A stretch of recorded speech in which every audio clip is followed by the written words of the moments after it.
This week's Martha's Collection feature is one of 4 capes that were in the collection.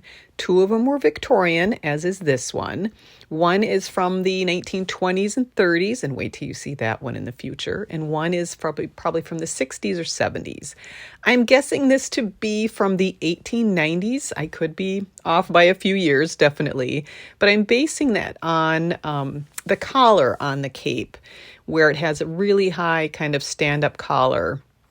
And the capes were definitely worn during this time because the sleeves were so huge on women's dresses. So capes worked well for a kind of winter outer covering on that. And there's a good example there of that high collar on it. Here's a closer look at that collar. The entire cape is lined in silk, which has completely shattered and obviously needs to be relined, but there's a detail of the hand stitching on that.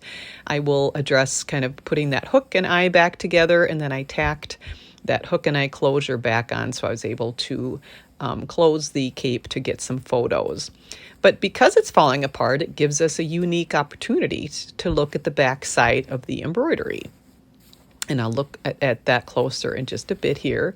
And then here is the label. I couldn't decipher what it was at first, but I finally figured out that it's a B. Altman and Company label, Paris, New York. And I found out that the B. Altman Company started back in the 1860s. And there's a closer look at that label. I love antique labels. Here's a closer look at the outside of that embroidery type stitching. And I do believe this is done by machine. And here's a view of the back side of that. As I was steaming it, I realized that the embroidery was done after the garment was assembled. So it wasn't that the pieces were embroidered and then the pieces were then sewn together. You can see here that embroidery stitching goes on top of the seams. And here is a close-up of that.